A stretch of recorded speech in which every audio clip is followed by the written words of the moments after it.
Bismillahirrahmanirrahim. Alhamdulillah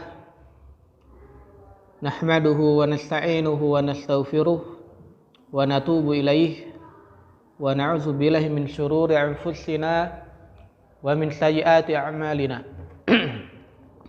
May yahdihillahu fala mudhillalah wa may yudlil fala hadiyalah.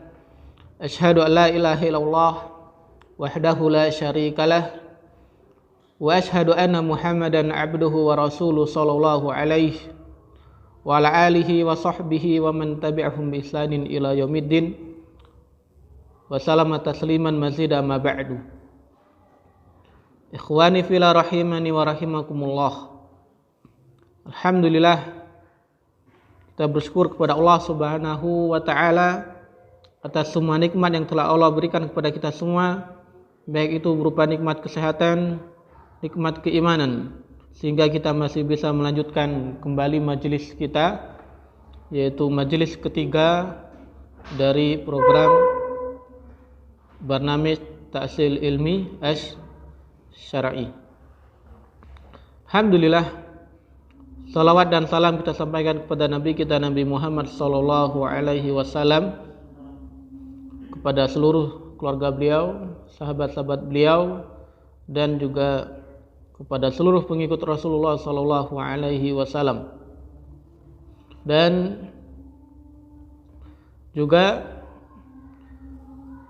kita selalu berdoa agar senantiasa istiqomah, senantiasa berusaha untuk belajar dan mengamalkan sunnah-sunnah Rasulullah sallallahu alaihi wasallam. Ikhwani fillah rahimani wa rahimakumullah. Alhamdulillah, ini adalah hari kedua, ya, hari Rabu 12 Juli 2023, yaitu masa orientasi peserta program belajar dasar-dasar ilmu syar'i Barnamij Ta'sil Ilmi Asy-Syar'i. Alhamdulillah, kemarin kita sudah membahas tentang keutamaan ilmu. Kita sudah sebutkan beberapa keutamaan ilmu. Insyaallah hari ini kita akan membahas tentang adab-adab menuntut ilmu. Akan tetapi sebelum masuk ke pembahasan adab-adab menuntut ilmu, kemarin kita sebutkan bahwasanya hal yang luput kemarin yaitu hukum, ya. Hukum menuntut ilmu asy-syar'i.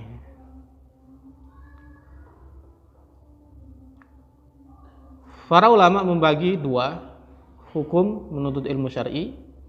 Yang pertama adalah fardu ain. Jadi hukum menuntut ilmu syar'i itu ada dua. Yang pertama fardu ain.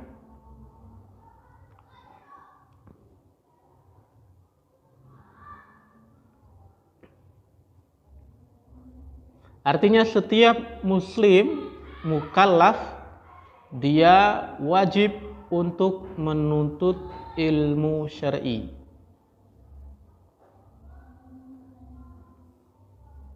Dia wajib untuk menuntut ilmu syar'i. Apapun pekerjaannya, apapun kesibukannya, apapun profesinya, dia wajib untuk belajar. Ilmu apa? Maka ilmu syar'i yang dia hukumnya fardu ain, wajib untuk belajar, adalah ilmu syar'i yang dia ma la yas'u lil muslimi jahluhu, sesuatu yang harus diketahui oleh setiap muslim. Atau para ulama mengatakan ma yatawaqqafu alaihi sihhatul ibadah, yaitu ilmu yang berkaitan tentang bagaimana cara dia beribadah dengan benar. Maka itu hukumnya fardu ain. Allah SWT mengatakan wa ma khalaqatul jinna wal insa illa liya'budun, dan tidaklah aku ciptakan jin dan manusia kecuali agar mereka beribadah kepadaku. Nah, ibadah contoh seperti salat, puasa, itu kan ada rukun-rukun, ada syarat-syarat yang mana jika syarat-syarat dan rukun-rukun tersebut terpenuhi, maka ibadahnya atau sholat, misalnya sholat, maka sholatnya sah. Maka yang seperti itu hukumnya fardu ain. Semuanya harus wajib belajar kan? Karena kewajiban sholat itu kan semuanya kena. Mau dia seorang ulama, alim ulama, mau dia tukang sate, tukang cilok, guru umum, guru din, semuanya wajib sholat. Maka semuanya harus belajar.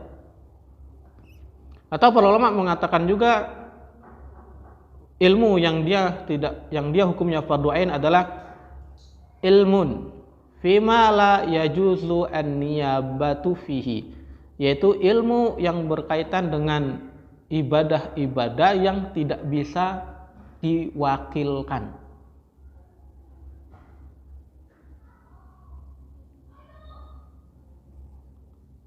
Ya sama kayak puasa, nggak bisa kita mau Ron, ana hari ini nggak bisa puasa, antum wakilin ya, nggak bisa. Maka kita wajib belajar syarat-syarat puasa, apa itu puasa, pembatal-pembatal puasa. Maka itu hukumnya fardu ain. Mohon insyaallah ya.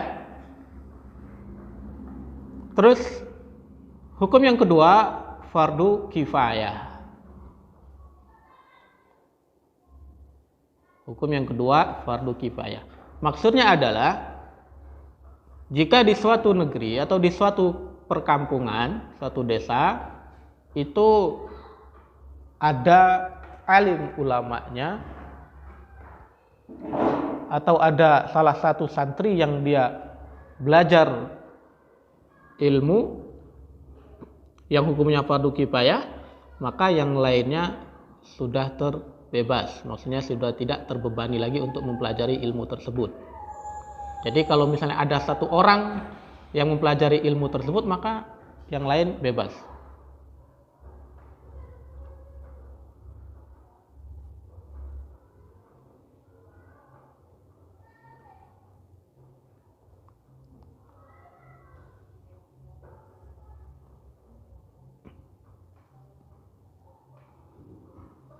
Maka ilmu apa yang hukumnya fardu kifayah?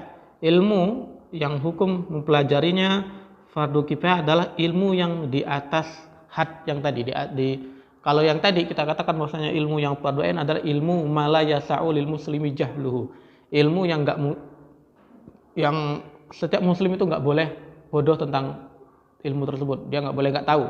Maka yang fardu kifayah yang di atasnya. Contoh dalam masalah akidah, rukun iman, mengetahui rukun iman itu wajib. Mengetahui ilmu-ilmu dasar yang akan nanti kita pelajari di dalam kitab Al-Bidayah fil Aqidah itu hukumnya fardu ain. Semua orang wajib belajar itu. Tapi yang di atas itu kayak permasalahan khilaf antara antara Rasulullah itu melihat Allah apa enggak ketika diundang ke Sidratul Muntaha, maka itu namanya fardu kifayah atas ya.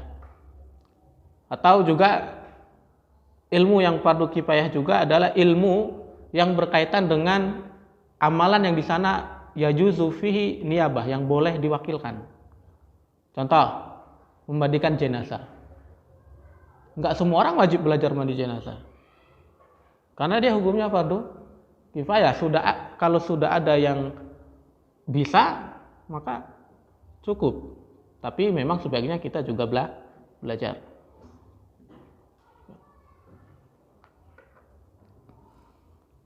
Mohon insyaallah ya. Itu dia secara ringkas hukum menuntut ilmu. Adapun yang akan kita pelajarin di sini nanti di program kita yaitu semuanya dasar. Semuanya adalah dasar-dasar fikih, dasar-dasar akidah, maka itu semuanya sebenarnya masuk ke dalam hukum fardu ain.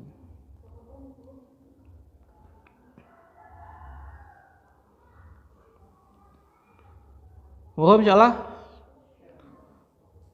Kalau gitu kita melanjutkan ke materi kita hari ini, yaitu adab-adab menuntut ilmu.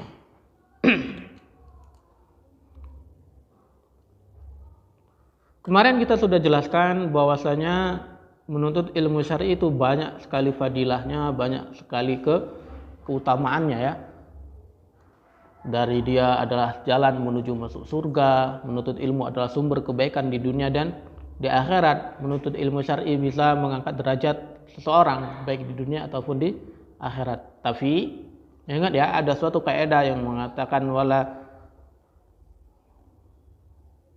wala yatimul hukmu hatta tajtami kullu syurut wal mawani tartafi. Bahwasanya suatu hukum itu enggak akan sempurna dia sampai hatta tajtami kullu syurut, sampai semua syaratnya terkumpul, wal mawani tartafi, dan semua penghalang-penghalangnya itu hilang. Contoh, menuntut ilmu syar'i itu punya fadilah yang banyak, fadilah yang besar. Tapi apakah setiap orang yang belajar dia bakalan mendapatkan fadilahnya? Belum tentu.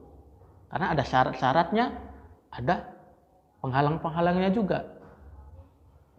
Makanya salah satu syarat agar kita bisa mendapatkan fadilah-fadilah, keutamaan-keutamaan menuntut ilmu adalah mempelajari adab-adab dalam menuntut ilmu, yaitu kita beradab ketika menuntut ilmu. Makanya adab-adab menuntut ilmu itu sangat penting.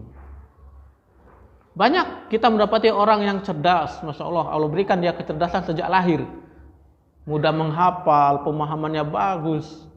Bahkan kalau dia sekolah sampai kita sekarang sampai dapat gelar doktor, profesor.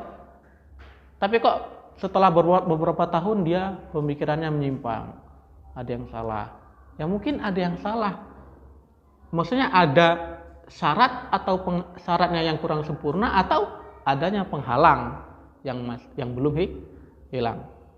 Bisa jadi karena kurangnya adab dalam menuntut ilmu.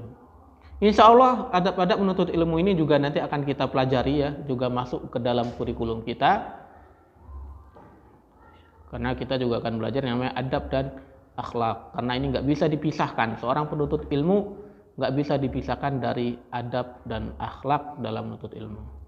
Insya Allah di sini akan kita bahas beberapa saja yang sebagai dorongan, sebagai penyemangat agar kita terus menuntut ilmu. Yang pertama,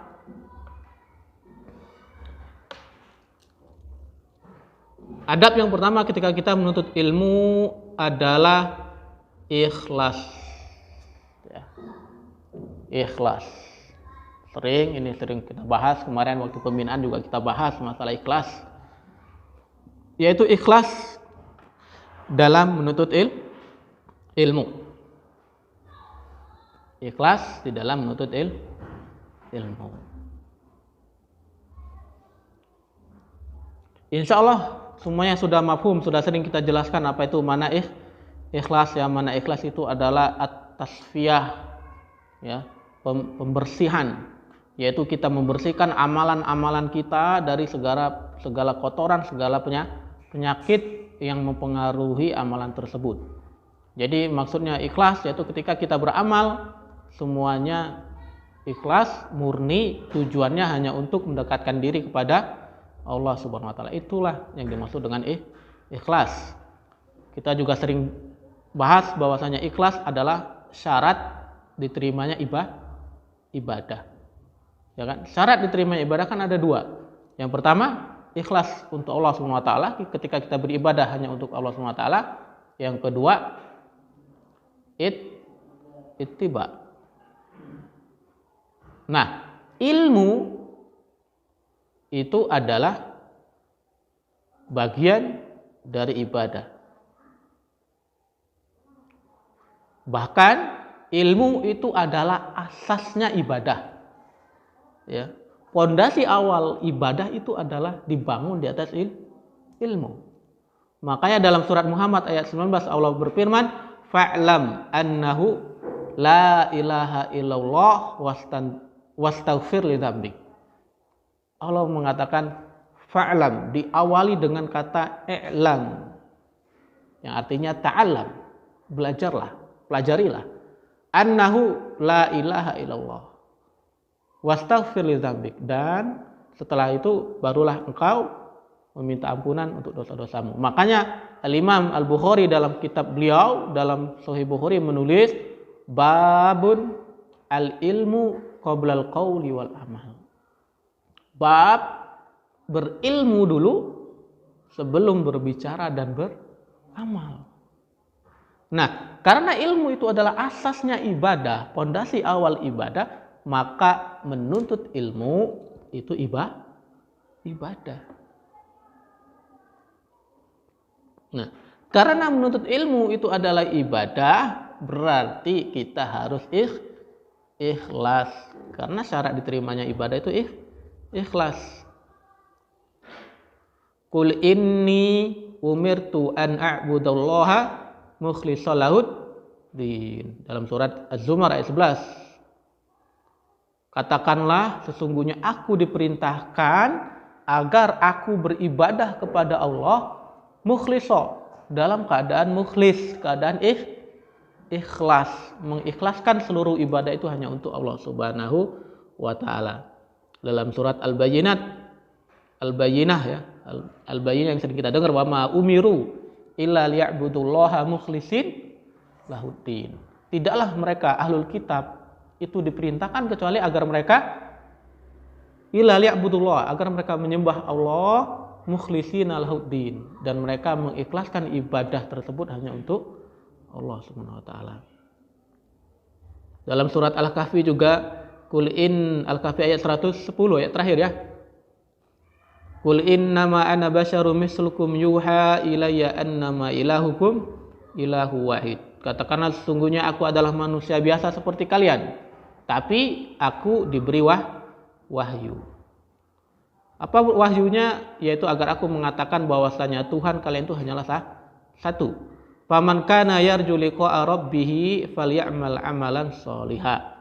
Barang siapa yang dia berharap bertemu dengan Rabb-nya, maka hendaknya dia falyamal amalan sholiha. Dia hendaknya mengerjakan amalan yang soleh. Apa itu amalan yang soleh? Itu amalan yang sesuai dengan sunnah Rasulullah SAW. Wala yusrik bi ibadati rabbih ahada, dan janganlah dia menyekutukan Rabb-nya di dalam ibadah dengan sesuatu apapun. Banyak sekali fadilah ikhlas ketika menuntut ilmu. Kita sebutkan beberapa. Di antaranya bahwasanya dengan ikhlas seorang penuntut ilmu akan diberikan pemahaman yang benar dan kekuatan istinbat. Istinbat itu adalah memahami dalil. Gimana dia memahami dalil lalu mengeluarkan hukum dari dalil tersebut. Itu contoh ya. Kisah sahabat Ibnu Abbas ketika beliau menafsirkan surat Al-Fath. Gimana bunyinya? Idza jaa nasrullahi wal fath wa ra'aitan nasa yadkhuluna fi dinillahi afwaja fasabbih bihamdi rabbika wastaghfir. Sahabat Umar Ibn Khattab mengundang beberapa sahabat senior untuk menafsirkan surat tersebut. Maka beberapa sahabat mengatakannya, ini perintah kepada Rasulnya, bahwa ini menunjukkan bahwasanya agama ini sudah sempurna, nikmatnya juga sudah sempurna, orang-orang akan masuk Islam, dan nabinya diperintahkan untuk memuji Allah dan beristighfar. Tapi Ibnu Abbas punya penafsiran yang lain. Maka beliau mengatakan ini adalah tanda bahwasanya Rasulullah akan meninggal dunia. Dari mana? Beliau mengatakan dalam ayat ini Allah memberitakan bahwasanya agama ini sudah sempurna dan orang-orang akan masuk Islam. Orang-orang akan banyak datang untuk memeluk Islam. Artinya tugasnya Rasulullah itu sudah selesai. Tugasnya selesai berarti waktunya pulang menghadap kepada Allah Subhanahu wa taala.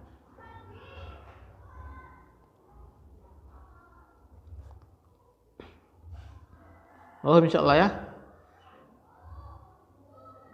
Makanya dalam hadis yang kemarin kita sebutkan, may yuridillahu bihi khairan yufaqihu fiddin. Barang siapa yang Allah hendaki baginya kebaikan, maka Allah akan pahamkan dia dalam permasalahan agama. Dan untuk memahami permasalahan agama itu butuh ikhlas.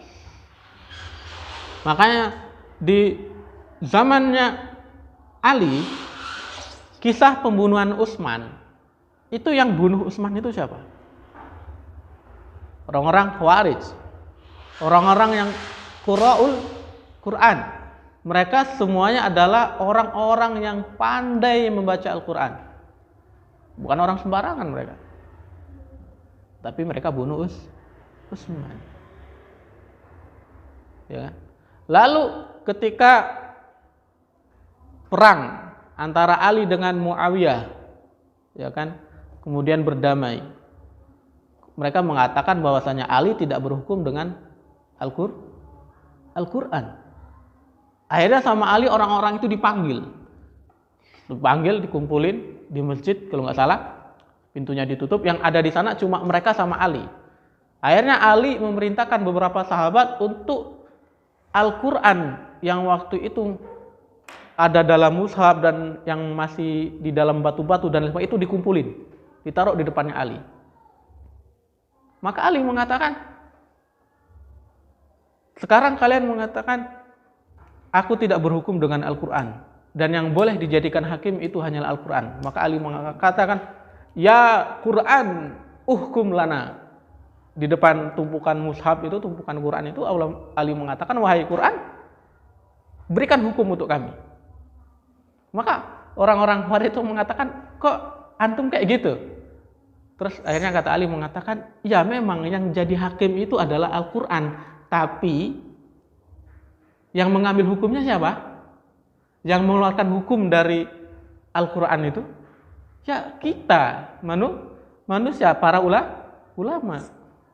Kenapa mereka kok ngomong kayak gitu? Karena mereka enggak paham. Mereka hafal Al-Quran, tapi mereka enggak paham dengan apa yang ada di dalam Al-Quran. Makanya kata Rasulullah, bacaan mereka bagus, tapi enggak ngelewatin tenggorokan, cuma sekadar di mulut, enggak sampai ke hati. Makanya Imam Ibnul Qayyim rahimahullah mengatakan dalam kitab beliau dengan judul I'lamul Muwaqqi'in, peringatan keras bagi orang-orang yang bertanda tangan atas nama Allah, itu judul kitabnya. Beliau mengatakan, wasihatul fahmi nurun yakhdhifuhullahu fi qalbil abdi. Pemahaman yang benar, yang sahih, itu adalah cahaya yang Allah turunkan ke hati seorang hamba. Yumayizu bihi bainas sahih wal fasid, yang mana dengan cahaya tersebut seorang hamba tersebut dia bisa membedakan mana yang sahih, yang benar, mana yang fasid, yang rusak. Wal haq wal batil, mana yang hak, yang benar, dan mana yang batil, yang salah. Wal huda wad dolal, dia bisa membedakan mana petunjuk, mana kesesatan. Wal ghoy wal rasyad, dia bisa membedakan mana penyimpangan, mana rasyad, sesuatu yang lurus. Wa yamudduhu, beliau mengatakan, dan yang bisa menarik cahaya tersebut adalah husnul qasdi, niat yang bagus. Artinya ikhlas ketika menuntut ilmu, maka Allah akan berikan cahaya tersebut.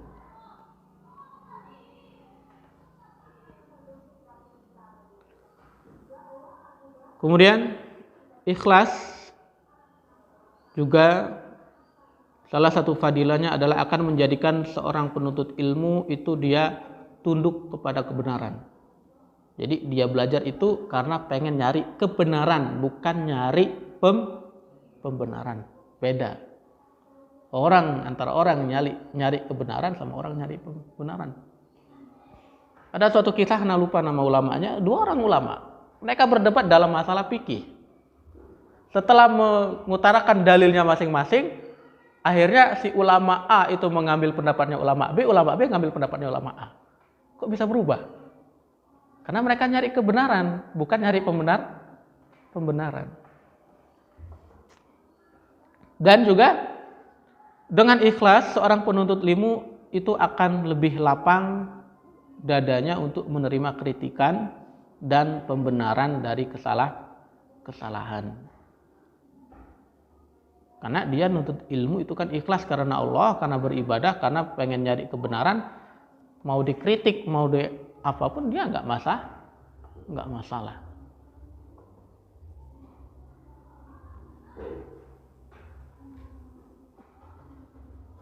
Maka Imam Az-Zahabi mengatakan dalam Syiar A'lam An-Nubala, alamatul mukhlis, ciri tanda bahwasanya orang itu ikhlas, annahu idza utiba la yahrudu. Apabila dia itu dicaci, dicela, maka dia tidak marah. Wala yubari'u nafsahu, dan dia tidak membenarkan dirinya, dia tidak mencari pembenaran untuk dirinya sendiri. Jadi kalau dia melakukan kesalahan terus ditegur, dia nggak marah, dan dia juga tidak mencari pembenaran untuk dirinya sendiri. Bal ya'tarifu. Akan tetapi orang yang ikhlas, dia akan ya'tarif, itu mengakui kesalahannya. Oh, ini salah, gitu kan. Contoh kisah ini, Syekh Shalih Al-Utsaimin. Siapa yang nggak tahu kita tentang fadilah, keutamaan Syekh Muhammad Ibn Shalih Al-Utsaimin? Ulama besar, salah satu mujtahid kontemporer. Beliau pernah ditegur dalam risalah beliau yang berkaitan dengan ma'iyatullah bizatihi, kebersamaan Allah dengan zatnya.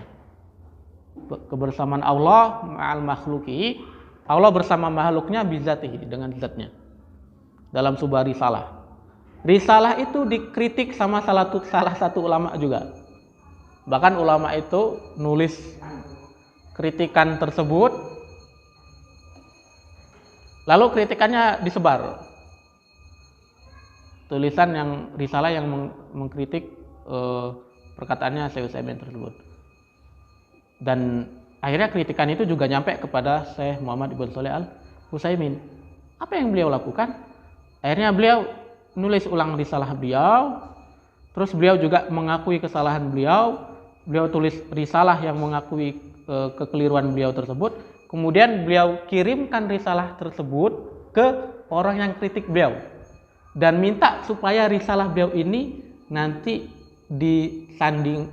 dimasukkan ke dalam kitab yang akan dicetak, itu kitab yang berisi tentang kritikan tersebut. Ulama, Masya Allah, beda dengan kita ya.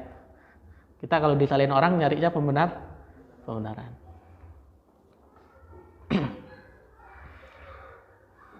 Makanya Imam Az-Zahabi mengatakan rahimahullah, semoga Allah merahmati, man ahda ila uyubi, orang yang mau memberitahu kepadaku tentang kesalahanku, kata Imam Az-Zahabi. Wala yakun mu'jaban bi nafsihi la yas'uru bi uyubiha, dengan syarat orang tersebut juga tidak ujub dengan dirinya sendiri sehingga dia tidak sadar dengan aib dirinya sendiri. Ini banyak terjadi. Kita sering mengkritik orang, tapi kita lupa dengan aib kita sendiri. Kita sering membicarakan aib orang, tapi kita sendiri kadang lupa dengan aib kita. Makanya para ulama mengatakan la yakhda'annaka madahu min muhibbika, janganlah engkau tertipu karena pujian dari orang-orang yang menyukaimu. Walan yadurroka zamu min a'adika, dan celaan musuh-musuhmu sama sekali tidak akan mencelakai dirimu. Fa'mal lahu wahdahu ma anta amiluh, maka semua amalan yang kau kerjakan serahkan hanyalah untuk Allah Subhanahu wa ta'ala. Fahasbukallah innallaha kafika, maka cukuplah Allah yang akan mencukupi dirimu. Makanya Al-Ustadz Ahmad Sabiq hafizullah ta'ala pernah mengatakan, orang yang ikhlas adalah orang yang apabila dipuji ia tidak terbang. Kalau dipuji enggak terbang dia. Dan apabila ia dicaci, ia tidak tumbang. Itulah orang ikhlas. Dipuji tidak terbang, dicaci tidak tumbang. Dia enggak mikirin omongan orang karena tujuannya hanyalah Allah Subhanahu wa taala.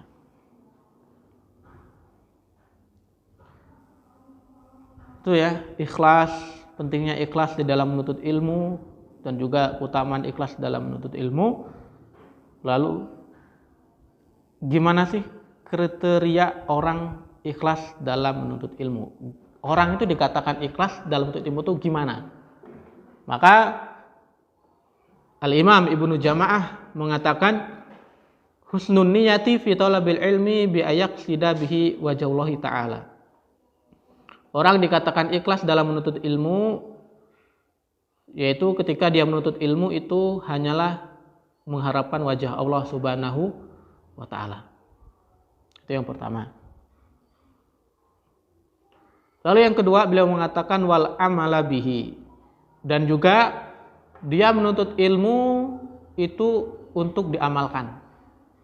Pertama mengharap wajah Allah, yang kedua menuntut ilmu untuk diamalkan.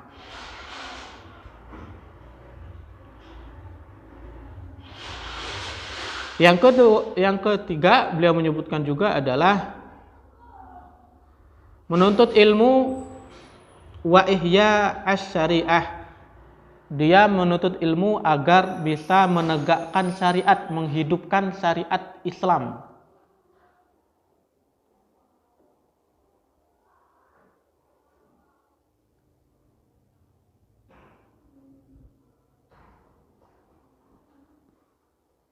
Itu ya.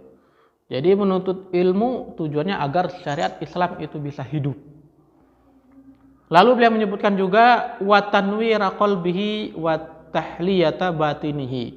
Dia menuntut ilmu untuk menerangi hatinya dan menghiasi batinnya. Jadi hatinya dan batinnya itu diterangi dan dihiasi dengan ilmu.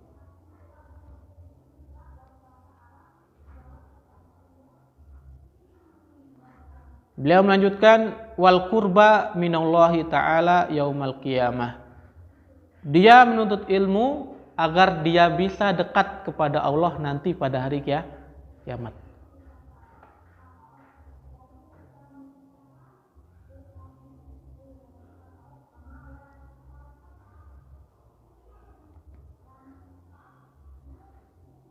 Dan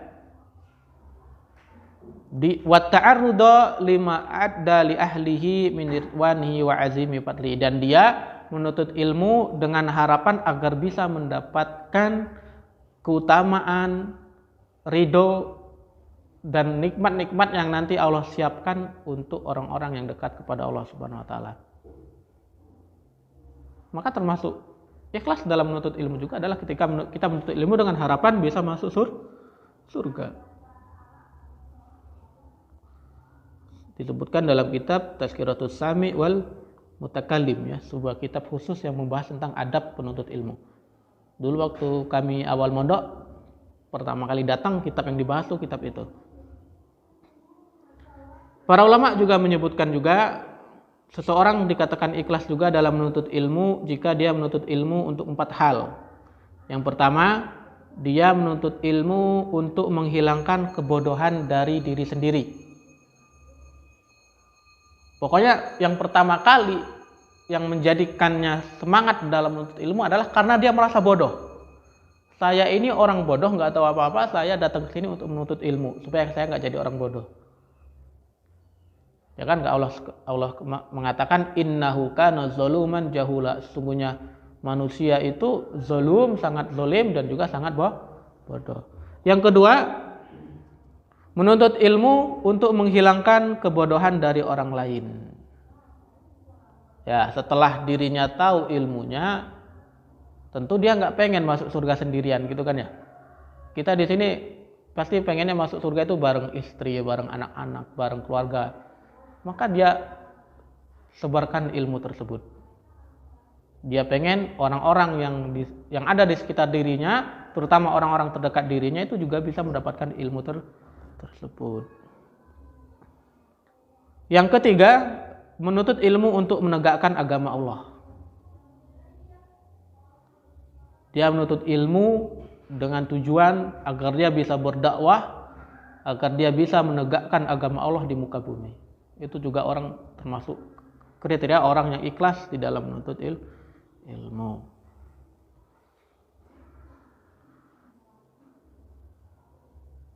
Yang keempat,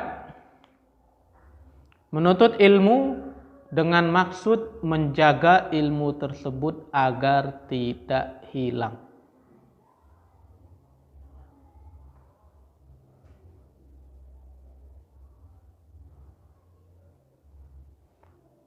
Contoh, mungkin nanti di antara kita ada yang mau mendalami ilmu waris, maka nggak apa-apa.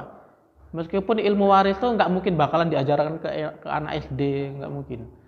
Tapi dia mempelajari itu agar ilmu tersebut nggak hilang ya, karena salah satu ilmu yang cepat hilang itu adalah ilmu waris. Bahkan para ulama sering menyebutnya ilmu waris itu dengan ilmu sa'ah, ilmu sesaat. Kenapa dikatakan ilmu sesaat? Ilmu waris itu pahamnya pas lagi belajar. Sama teman-teman kami sendiri ketika kemarin bersama teman-teman belajar ilmu faraid itu pahamnya pas lagi belajar sama ustadznya gitu kan. 1 jam. Selesai belajar hilang dia. Apalagi sekarang jarang dipraktekkan, hilang sudah. Butuh murojaah lagi untuk bisa mendapatkan ilmu tersebut. Jadi itu dia kriteria orang dikatakan ikhlas dalam menuntut ilmu.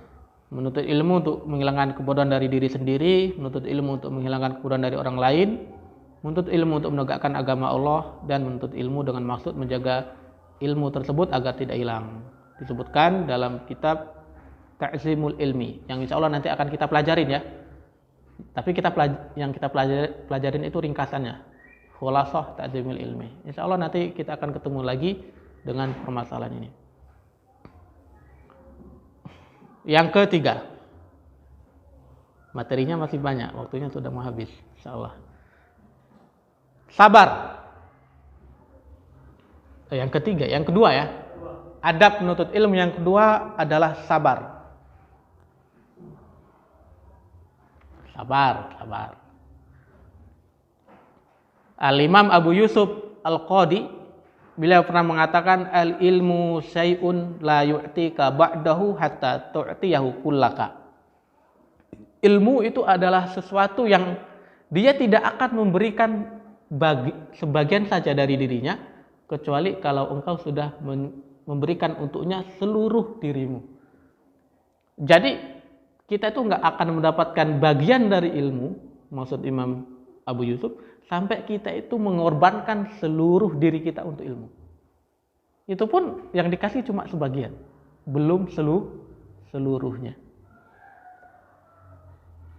Karena ilmu itu adalah lautan samudra yang sangat luas. Ya.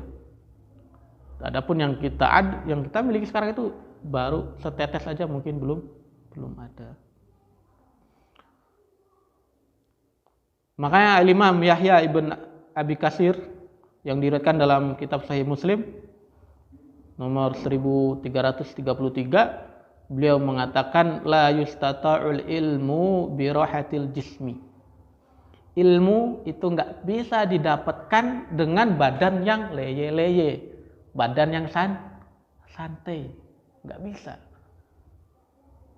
Harus sabar, harus mengerahkan seluruh kemampuannya untuk menuntut ilmu.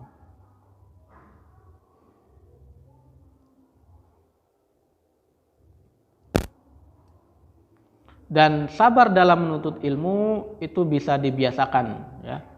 Kan ada orang yang tipenya nggak sabaran, itu bisa dibiasakan. Gimana caranya agar bisa sabar? Sebagaimana dalam hadis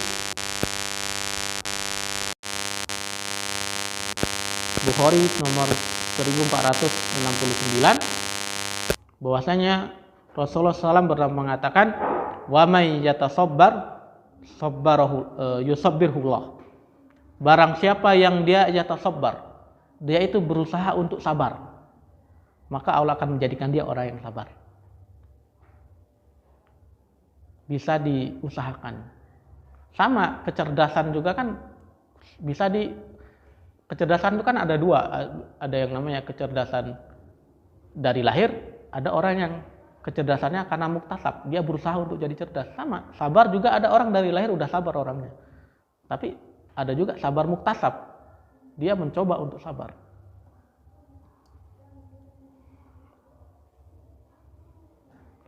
Makanya Al-Imam Abdul Wahid Ibn Zaid diriwayatkan dalam kitab Hilyatul Awliya bahwasanya beliau pernah mengatakan man nawal sabra ala taatillah sabbarahullahu alaiha wa qawwahu laha. Barang siapa yang dia berniat untuk sabar melakukan ketaatan, maka Allah akan menjadikannya sabar untuk melakukan ketaatan tersebut, dan Allah akan memberikannya kekuatan untuk melakukan ketaatan tersebut. Wa man nawas sabra an ma'asillah, dan barang siapa yang dia berniat untuk sabar menjauhi maksiat, maka Allah akan menolong, ta'anahullah ala zalika wa asamahu minha. Maka Allah akan menolongnya dan Allah akan melindunginya dari maksiat tersebut. Bagaimana cara kita sabar di dalam menuntut ilmu?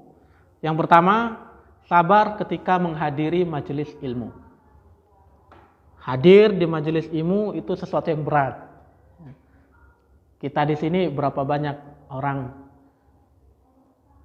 yang datang di majelis cuma kita. Contoh kecil saja, nggak usah jauh-jauh. Majelis kita yang ada di Musola Haja Aleha itu. Siapa yang datang? Orang-orang itu aja. Ustadz Pur, Ustadz Agus, Ustadz Ali, Pak Holidi.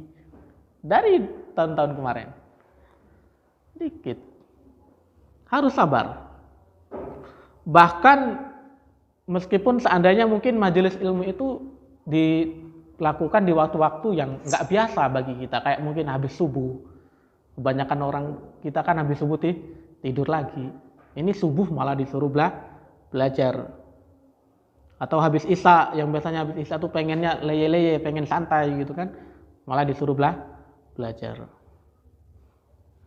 Dan juga selain belajar kita sabar untuk menghadiri majelis ilmu, kita juga harus sabar yaitu untuk terus hadir dalam majelis ilmu sampai tanda membahas kitab sampai kitabnya selesai. Jadi jangan setengah, jangan hari ini datang besoknya hilang. Atau kayak kita biasanya kalau ngadain apa gitu, belajar awal datang banyak, satu kelas penuh, nanti baru 1 minggu tinggal sisa 5 orang. Sabar untuk menghadiri majelis ilmu. Yang kedua, sabar ketika murojaah dan muzakarah.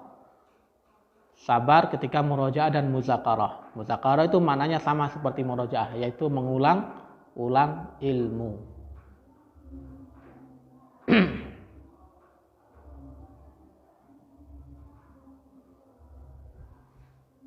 Bagaimana diriwayatkan dalam kitab Tabaqat Asy-Syafi'iyah Al-Kubra, sebuah kitab yang menjelaskan tentang ulama Syafi'iyah, bahwasanya Al-Imam Abu Bakar As-Sabaghi, beliau pernah bercerita tentang suatu permasalahan.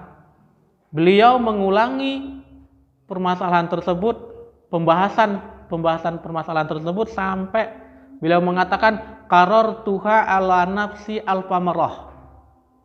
Saya mengulangi pembahasan tersebut sampai 1000 kali. Loh, 1000 kali loh. Hatta tahaqqaqtuha, sampai akhirnya saya benar-benar paham permasalahan tersebut. 1000 kali loh. Kita belajar muftarat sudah berapa kali?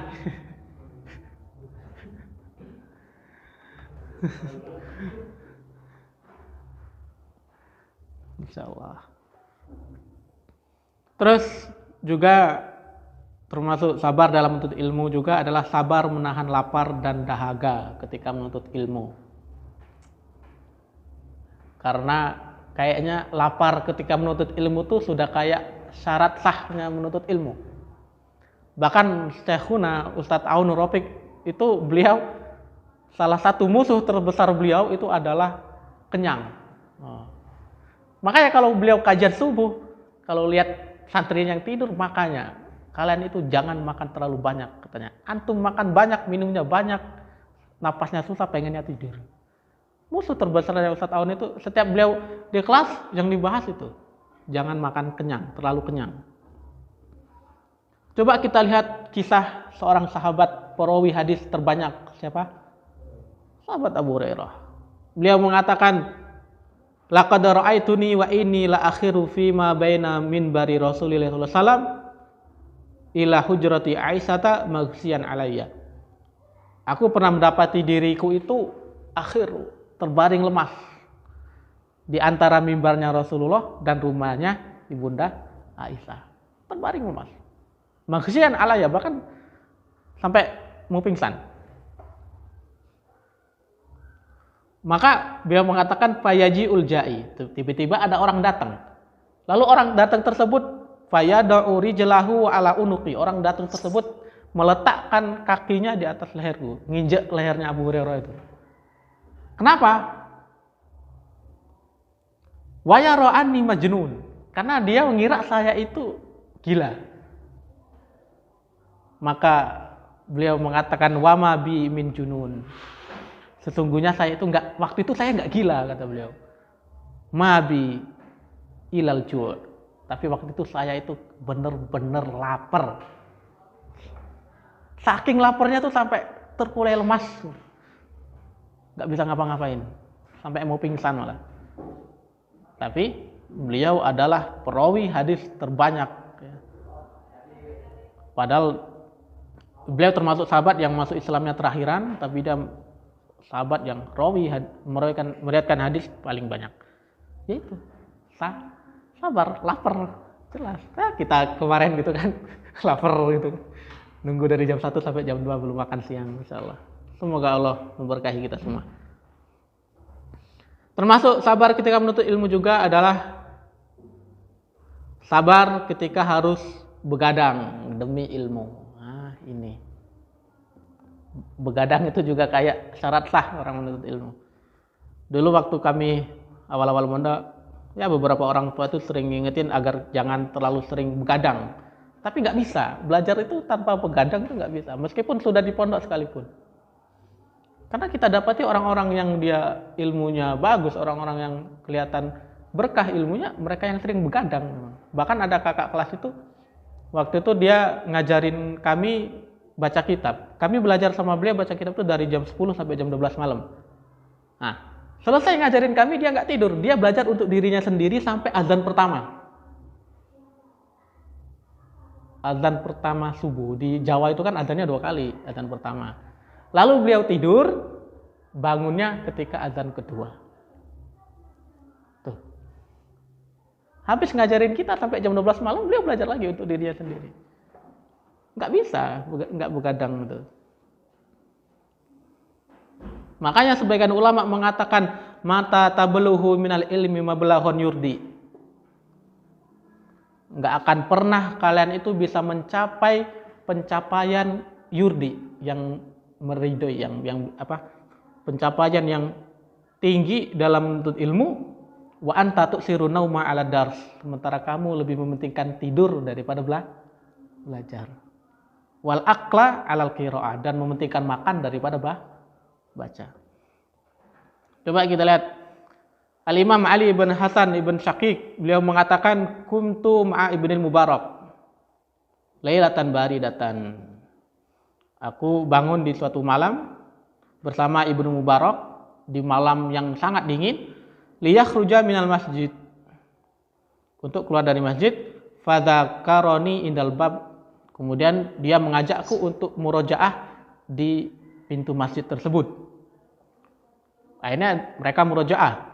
Pamazala yuzakiruni, dan dia senantiasa mengajakku untuk muzakarah, untuk murojaah, ngulang-ngulang ilmu, ngulang-ngulang hadis, hatta ja'al muadzin adzan al-fajr. Sampai muadzin datang lalu mengumandangkan azan.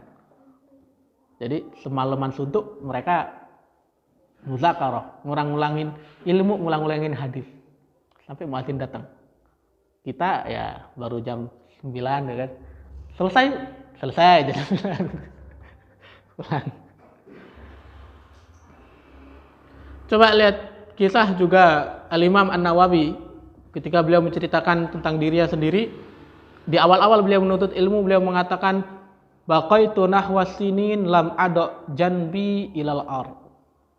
Ketika saya awal-awal menuntut ilmu, katanya selama 2 tahun saya tidak pernah meletakkan punggung saya ke bumi, maksudnya nggak pernah tidur 2 tahun. Bahkan Al-Imam An-Nawawi pernah ditanya tentang bagaimana antum tidur, maka beliau menjawab, idza ghalabanin naum istadantu ilal kutub lahza. Apabila saya itu sudah mulai datang ngantuk gitu kan, mau rasanya pengen tidur, maka beliau ambil kitab, lihat sebentar, wa antabih, maka ngantuknya hilang. Kalau kita kebalik kan, baca Al-Quran biar cepat ngantuk. Baca buku, baca kitab, baca Quran biar cepat ngantuk lah. Imam An-Nawawi ketika beliau ngantuk, beliau baca kitab, ngantuknya hilang. Itulah gambaran begitu sabarnya para ulama dulu dalam menuntut ilmu. Lanjut nih kita ini. Lanjut ya. Sampai selesai pokoknya. Sabar. Sabar menghadapi guru yang keras. Nah, ini. Enggak semua guru itu enak. Soalnya di pondok pesantren di mana-mana guru itu kan ada tipenya masing-masing. Ada yang lembut, kayak Ustadz Ulai gitu kan, santai ngajarin murid-murid. Ada juga yang tipenya temperamen, marah-marahan. Maka harus sabar. Sebagian penuntut ilmu ketika dimarah dikit sama gurunya atau ditegur dikit sama gurunya, mungkin tegurannya agak menyakiti, dia udah nggak mau belajar lagi. Ustadz Abu Ubaidah Hafizullah Ta'ala itu pernah cerita ketika beliau mulazamah di Unaizah, markasnya Syekh Utsaimin, beliau itu pernah nulis izan itu pakai nun. Akhirnya sama syekhnya disalahin. Antum tuh tulis izan itu pakai alif. Hamzah, zal, ujungnya alif, jangan ujungnya nun. Maka Ustadz Abu Ubaidah tuh ngomong, hadza alil farqi baina idza wa idzan. Ini untuk membedakan antara iza dan idzan. Karena kalau ditulis alif itu nggak bisa bedain mana iza, mana idzan. Sebenarnya alasan Ustadz Abu Ubaidah itu bisa diterima juga, soalnya ada beberapa ulama juga mengatakan boleh pakai nun. Tapi syekhnya ngotot, pokoknya harus pakai alif, idza. Wala tu'id ya ahmak. Nah, itu kata-katanya yang katanya saya masih ingat sampai sekarang, kata beliau. Jangan engkau ulangi lagi, wahai ahmak. Ahmak itu orang dungu, oon, nah itu. Ketika beliau masih ingat katanya sampai sekarang kata-kata itu. Ketika beliau mulazamah. Bahkan di pondok itu, pondok pesantren Ustadz Anwar Samuri itu, wah itu Masya Allah. Dikit-dikit, ya Syekh, kum, gitu kan. Ngantuk dikit udah suruh berdiri udah. Atau Ustadz Lutfi, dikit-dikit gebrak meja. Der, gitu kan. Ada yang ngantuk dikit, der, gitu kan. Harus sabar. Bahkan di pondok itu ada salah satu ustadz yang dia, pokoknya saya mazhabnya Hambali. Antum mau Syafi'i mau apa terserah. Nah, itu kalau di kelas kalau sudah berbeda pendapat ngomongnya agak keras gitu kan, agak nyakitin juga. Ya, sabar. Bahkan ketika beliau kajian itu beliau mengatakan, "Lah ini kok saya jadi tahdir pondok saya sendiri." Ya wis lah katanya.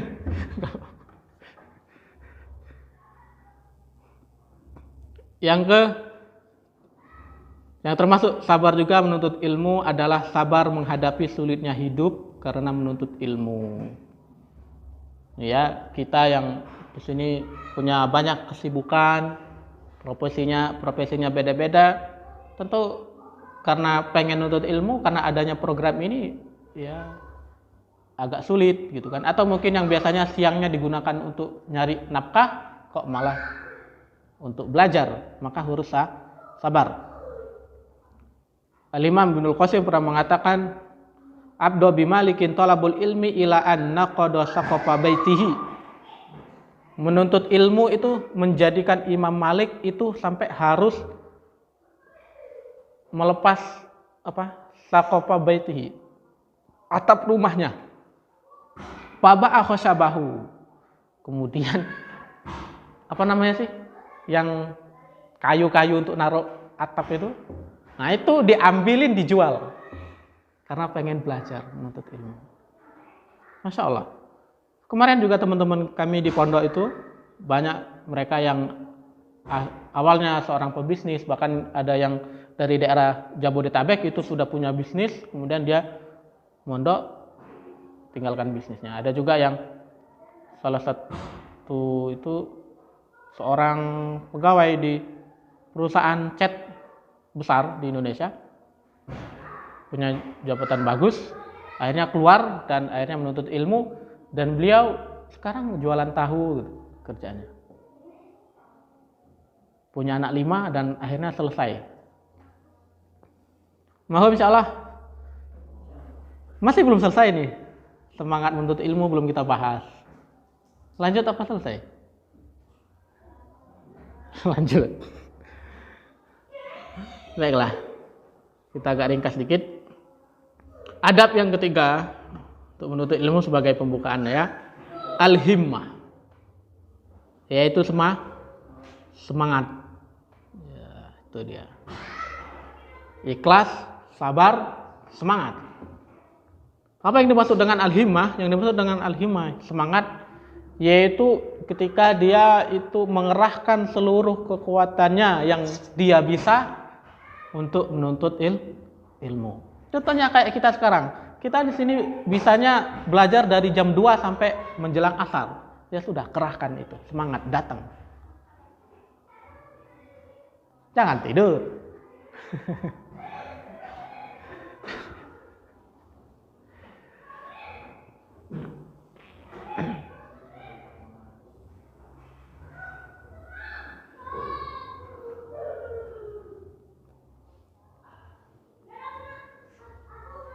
Coba kita lihat ya, sebuah contoh dari semangat para ulama dulu ketika menuntut ilmu. Al-Imam Ibnu Jarir At-Tabari itu pernah mengatakan untuk murid-murid beliau mengatakan, "Atansituna li tafsiril Quran." Apakah kalian itu mau bersemangat untuk membuat tafsir Quran? Qalu kam yakunu qadru. Mereka mengatakan berapa banyak? Maksudnya kalau seandainya mau dijilid, berapa jilid yang harus kami buat? Maka Al-Imam Ibnu Jarir At-Tabari mengatakan salasuna alfa waraqah. Kalian harus nulis tafsir Al-Quran sebanyak 30.000 lembar. Nah, jadi Al-Quran ditafsirkan, nanti tafsirnya tuh tebalnya itu 30.000 lembar. Masya Allah. Maka para murid yang mengatakan faqalu hadza mimma tafnal a'mar qabla tamamihi. Ya kalau gitu kami mati belum selesai tafsirnya, kata muridnya. Maka Al-Imam akhirnya sama beliau ini, ya sudah kalau nggak mampu 3.000 aja, 3.000 lembar. Kemudian beliau setelah ngomong masalah tafsir, beliau ngomong lagi, summa qala hal tansituna li tarikhil alam min adam ila waqtina hadza. Apakah kalian mau menulis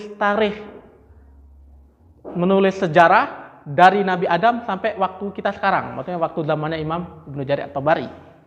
Maka beliau nanya lagi, harus seberapa banyak? Maka kata Imam At-Tabari, salasuna alfa waraqah, 30.000 lembar. Maka akhirnya orang muridnya tadi ngomong lagi, lah kalau gitu kami mati belum selesai tarikhnya gitu. Maka kata Imam At-Tabari, beliau mengatakan innalillah matat al-himam. Masya Allah. Beliau setelah mendengar keluhan muridnya itu beliau mengatakan innalillah, telah mati semangat. Orang menolak untuk nulis 30.000 lembar, dibilang sama Imam At-Tabari semangatnya mati. Lah kita sekarang yang baca Quran cuma 1 halaman sudah ngantuk, itu berarti nggak ada semangat sama sekali. Kisah tersebut disebutkan dalam kitab Tarikh Baghdad. Nah, kenapa kok kita itu harus semangat menuntut ilmu? Alasannya kemarin kita sebutkan, karena menuntut ilmu itu adalah mencari warisan Nabi. Kan Nabi Muhammad SAW pernah bersabda, innal ulama warasatul anbiya. Sesungguhnya para ulama, para penuntut ilmu, mereka adalah para pewaris Nabi. Innal anbiya lam yuwarisu dinaro wala dirhama. Sesungguhnya Nabi itu nggak pernah mewariskan, para Nabi nggak pernah mewariskan dirham, dinar, nggak pernah mewarisin harta.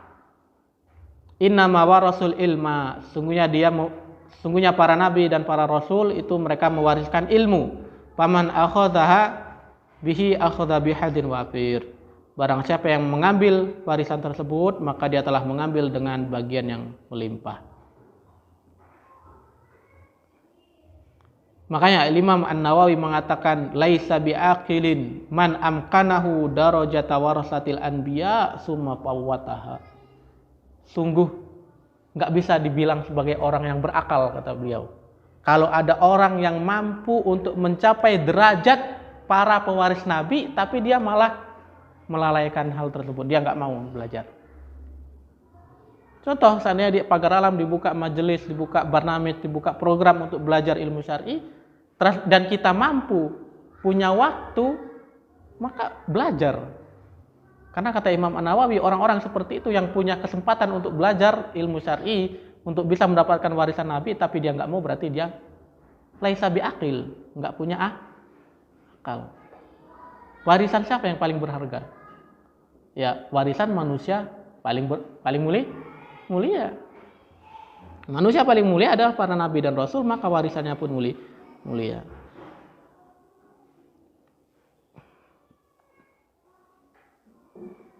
Tanda orang semangat dalam menuntut ilmu, yang pertama adalah dia itu istimror. Istimror itu dia terus menerus belajar. Jadi enggak mandek, enggak berhenti di tengah jalan, tapi dia terus belajar. Bukan berarti kalau sudah selesai mondok enggak belajar, selesai S1 enggak belajar, atau sudah dapat gelar doktor sudah enggak belajar lagi, enggak. Tapi penuntut ilmu yang semangat sampai mati, dia terus belajar. Makanya Imam Ahmad ibn Hanbal itu pernah ditanya. Beliau itu kan selalu bawa mahbarah. Mahbarah itu adalah wadah tinta. Bawa kertas, bawa wadah tinta, bahkan ketika beliau di penjara pun beliau mintanya itu. Nggak minta dibawain makanan, mintanya dibawain kertas, mahbarah, wadah tinta sama alat untuk nulisnya. Maka ditanya, waktu itu kan beliau sudah tua. Ilamata ya Abu Abdillah, sampai kapan antum tuh kayak gini? Kemana-mana bawain wadah tinta ini sama aku. Maka beliau mengatakan ma'al mahbaro ilal makbaroh. Saya akan senantiasa bersama tinta ini sampai saya masuk kuburan. Jadi terus menuntut ilmu sampai mati.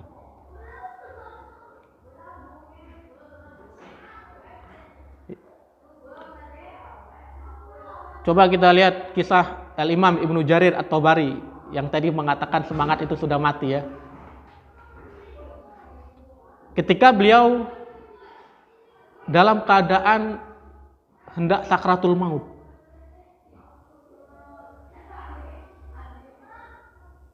beliau minta untuk dibawakan tinta sama kertas. Salah. Pastada'a mahbaratan wa sahibatan. Dia minta untuk dibawakan tinta dan kertas. Maka tahu, kemudian beliau nulis ilmu di sana.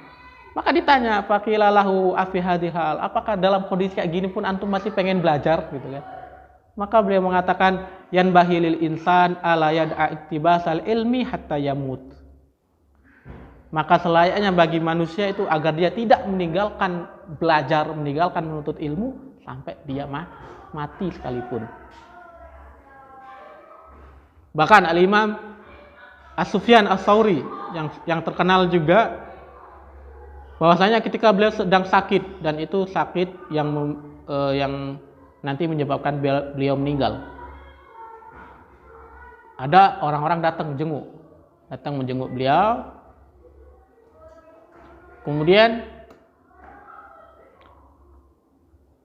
Ada salah satu dari orang yang jenguk itu mengeluarkan hadis, menyebutkan hadis.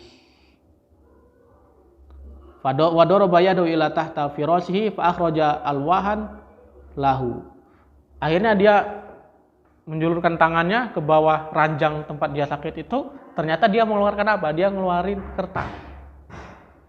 Ngeluarin kertas.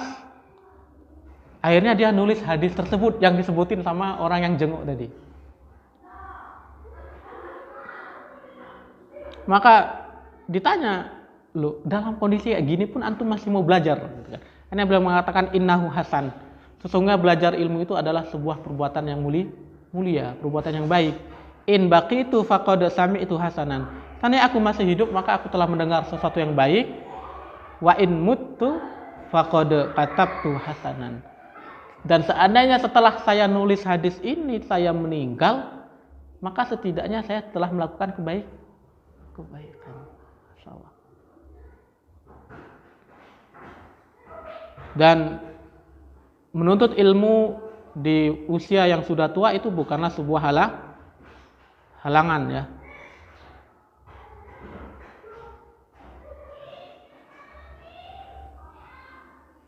Al-Imam Al-Mansur Ibnul Mahdi itu beliau pernah bertanya kepada Ma'mun. Waktu itu beliau sudah tua. Beliau mengatakan ayah sunu bimisli ayata'alam. Orang yang sudah tua seperti saya itu apakah boleh belajar? Maka Ma'mun mengatakan li'an tamuta taliban lil ilmi khairun min an tamuta qani'an bil jahli. Beliau mengatakan engkau mati dalam keadaan menuntut ilmu itu jauh lebih baik daripada engkau mati dan engkau merasa cukup dengan kebodohan yang ada pada dirimu.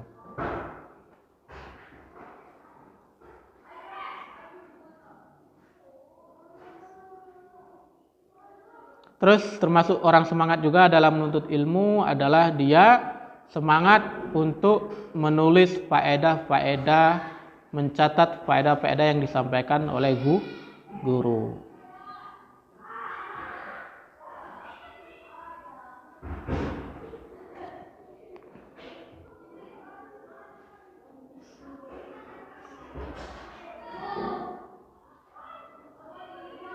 Al-Imam Abu Ubaid Al-Qasim Ibn Salam, penulis kitab Al-Ghurib Al-Musannaf, beliau mengatakan kuntu fi tasnifi hadal kitab, saya menulis kitab ini Al-Ghurib Al-Musannaf itu arba'ina sana, 40 tahun lamanya. Nulis satu kitab 40 tahun.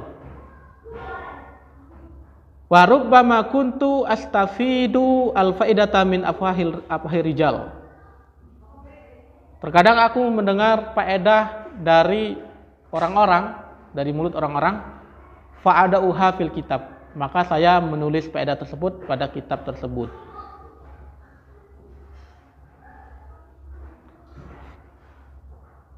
Maka beliau mengatakan, fa'abitu sahiran farihan bitil kal faidah. Maka beliau mengatakan saya pun abid bermalam, sahiron begadang, farihan dengan perasaan gembira. Ngapain? Nulis faedah tersebut selama 40 tahun. Masya Allah. Kemudian beliau mengatakan wa ahadukum, dan sebagian dari kalian itu yaji'uni, ada yang datang kepada diriku, fayuqimu indi arba'ata ashhur, kemudian dia belajar mengambil ilmu dariku cuma 4 bulan, khamsata ashhur atau cuma 5 bulan, fayaqulu qad aqamtu al-qasir, saya telah terlalu lama katanya belajar di sini. Padahal beliau nulis kitabnya 40 tahun, terus ada orang datang belajarnya cuma 4 bulan 5 bulan sudah ngerasa terlalu lama. Itulah yang bisa kami sampaikan, beberapa faedah, beberapa adab dalam menuntut ilmu. Yang pertama yaitu harus ikhlas, yang kedua harus sabar, yang keempat harus semangat. Kenapa kita pembahasannya agak panjang ini? Karena sebagai modal awal. Insya Allah ini juga akan kita bahas lagi di kitab yang akan kita pelajari, yaitu Khulasah Ta'zimil Ilmi, ringkasan Ta'zim al-Ilmi. Itu yang bisa kami sampaikan. Kita akhiri pertemuan kita hari ini dengan berdoa kepada Allah Subhanahu wa taala, semoga Allah memberkahi kita semua dan memberi taufik kepada kita semua agar terus ikhlas, terus sabar, terus semangat dalam menuntut ilmu. Allahumma sholli ala Muhammad wa ala ali Muhammad. Subhanakallahumma wa bihamdika asyhadu alla ilaha illa anta astaghfiruka wa atubu ilaik. Assalamualaikum warahmatullahi wabarakatuh.